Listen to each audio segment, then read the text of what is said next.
आता दिल्लीमधून एक breaking news समोर येते। भाजप कोर कमिटी बैठकीपूर्वी राज्यातील कोर नेत्यांची बैठक आहे। रावसाहेब दानवे यांच्या निवासस्थानी या नेत्यांची बैठक आहे। दानवे यांच्या निवासस्थानी चंद्रशेखर बावनकुळे दाखल झाले। थोड्याच वेळात कोर कमिटीच्या बैठकीसाठी दोन्ही नेते भाजप मुख्यालयामध्ये जाणार आहेत। ही अक्षरांची मोठी अपडेट आपण बघतोय। राज्यातील भाजप नेत्यांची दिल्लीमध्ये बैठक होणार आहे, मात्र त्याआधी आता राज्यातील नेत्यांची बैठक होते। अधिकची अपडेट आपण घेऊयात आमचे प्रतिनिधी प्रमोद जगताप यांच्याकडून। प्रमोद, आपण बघतोय भाजपमध्ये बैठकांचा सिलसिला सुरू आहे, सविस्तर अपडेट या संदर्भात। पुढच्या तासाभराने म्हणजे सायंकाळी 6:30 वाजता भाजपच्या नेत्यांची बैठक, कोर नेत्यांची बैठक केंद्रीय गृहमंत्री अमित शहा आणि जे.पी. नड्डा यांच्यासोबत होणार आहे।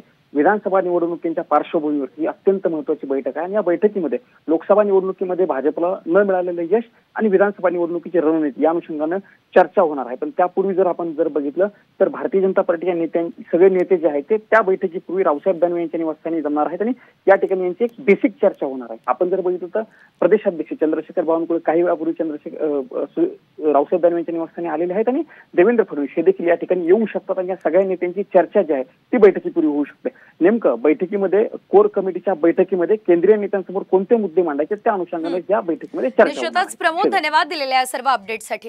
आकाश ठेंगणं पडलेलं आहे।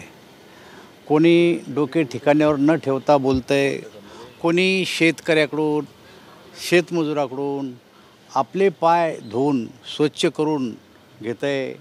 खरं म्हणजे समाजामध्ये काही याच्या प्रतिक्रिया चांगल्या नाही आहेत। कोणी बूट घालून घेतंय कोणाकडून, कोणी पाय धुवून घेतंय। मला असं वाटतं की अशा प्रकारचं छोट्या माणसाला मोठ्या माणसानं असे प्रकार करू नये असं आमचं मत आहे, परंतु ते प्रकार आता काँग्रेस नेत्याकडून होत आहे। अजित पवारांच्याबद्दल नाराजी पाहायला मिळते। भाजप नेते असतील, भाजप कार्यकर्ते असतील, संघाचे कार्यकर्ते असतील। हे बघा, या वर्तमानपत्राच्या बातम्या आहेत। आमचा कोणीही प्रवक्ता किंवा आमचा कोणीही नेता अशा प्रकारचं वक्तव्य कोणत्याही चॅनलला किंवा वर्तमानपत्रात केलेलं नाही आहे। ह्या वर्तमानपत्रात आलेल्या बातम्या आणि चॅनलवर आलेल्या बातम्या आहेत, परंतु अधिकृतरित्या भारतीय जनता पार्टीनं ना तर एकनाथ शिंदेबद्दल ना तर अजित पवारबद्दल अशा प्रकारचं वक्तव्य कुठेही केलं नाही। आपण मराठवाड्याचा दौरा करणार अशी माहिती पुढे आली, काय वास्तविकता आहे? हे बघा, भारतीय जनता पार्टीचा मी कार्यकर्ता आहे। माझ्या लोकसभा मतदारसंघातला साऱ्या विधानसभेचा मी दौरा केलेला आहे आणि आता दौरा संपल्याच्यानंतर 21 तारखेला मी सकाळी हिंगोलीला जाणार आहे, दुपारी परभणीला जाणार आहे